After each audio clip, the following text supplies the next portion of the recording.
Excellency राष्ट्रपति Ramaphosa, excellency राष्ट्रपति Bolsonaro, excellency राष्ट्रपति पुतिन, सबसे पहले इंटरनेशनल डे ऑफ योगा के अवसर पर सभी ब्रिक्स देशों में हुए शानदार आयोजनों के लिए मैं आप सभी का अभिनंदन करता हूं। आपकी टीम्स से मिले सहयोग के लिए भी मैं धन्यवाद व्यक्त करना चाहता हूं। एक्सेलेंसीज, आज लगातार तीसरे वर्ष हम कोविड महामारी की चुनौतियों के बीच वर्चुअल रूप में मिल रहे हैं। हालांकि वैश्विक स्तर पर महामारी का प्रकोप पहले की तुलना में कम हुआ है, लेकिन इसके अनेक दुष्प्रभाव अभी भी वैश्विक अर्थव्यवस्था में दिखाई दे रहे हैं। वैश्विक अर्थव्यवस्था की गवर्नेंस के बारे में हम ब्रिक्स सदस्य देशों का नजरिया काफी समान रहा है और इसलिए हमारा आपसी सहयोग वैश्विक पोस्ट कोविड रिकवरी में उपयोगी योगदान दे सकता है। पिछले वर्षों में हमने ब्रिक्स में कई संस्थागत सुधार किए हैं, जिनसे इस संगठन की प्रभावशीलता बढ़ी है। यह भी प्रसन्नता का विषय है कि हमारे न्यू डेवलपमेंट बैंक की सदस्यता में भी वृद्धि हुई है। ऐसे कई क्षेत्र हैं जहां हमारी आपसी सहयोग से हमारे नागरिकों के जीवन को डायरेक्ट लाभ मिल रहा है, जैसे वैक्सीन R&D सेंटर की स्थापना, कस्टम डिपार्टमेंट्स के बीच समन्वय, साझा सैटेलाइट कंसल्टेशन की व्यवस्थापना, फार्मा प्रोडक्ट्स का पारंपरिक रिकॉग्निशन का आदि। इस तरह के प्रैक्टिकल कदम ब्रिक्स को एक यूनिक अंतर्राष्ट्रीय संगठन बनाते हैं, जिसका फोकस सिर्फ बातचीत तक सीमित नहीं है।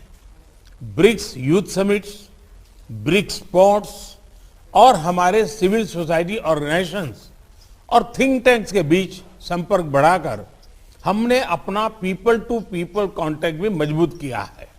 मुझे विश्वास है कि आज की चर्चा से हमारे ब्रिक्स संबंधों को और मजबूत करने के कई सुझाव निकलेंगे।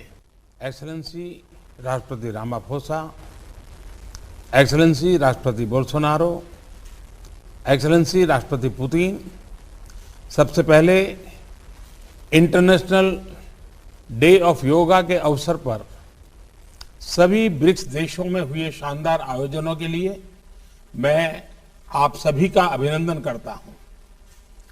आपकी टीम्स से मिले सहयोग के लिए भी मैं धन्यवाद व्यक्त करना चाहता हूं। एक्सेलेंसीज, आज लगातार तीसरे वर्ष हम कोविड महामारी की चुनौतियों के बीच वर्चुअल रूप में मिल रहे हैं।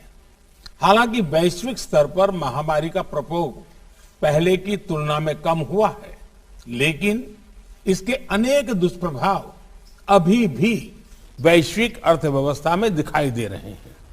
वैश्विक अर्थव्यवस्था की गवर्नेंस के बारे में हम ब्रिक्स सदस्य देशों का नजरिया काफी समान रहा है और इसलिए हमारा आपसी सहयोग वैश्विक पोस्ट कोविड रिकवरी में उपयोगी योगदान दे सकता है। पिछले वर्षों में हमने ब्रिक्स में कई संस्थागत सुधार किए हैं, जिनसे इस संगठन की प्रभावशीलता बढ़ी है।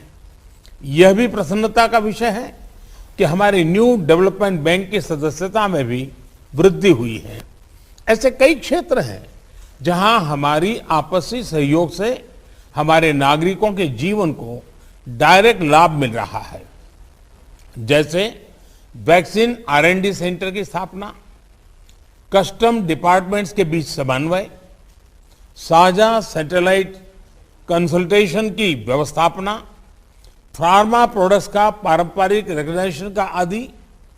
इस तरह के प्रैक्टिकल कदम ब्रिक्स को एक यूनिक अंतर्राष्ट्रीय संगठन बनाते हैं, जिसका फोकस सिर्फ बातचीत तक सीमित नहीं है। BRICS youth summits, BRICS sports और हमारे सिविल सोसाइटी ऑर्गेनाइजेशंस और थिंक टैंक्स के बीच संपर्क बढ़ाकर हमने अपना पीपल टू पीपल कांटेक्ट भी मजबूत किया है।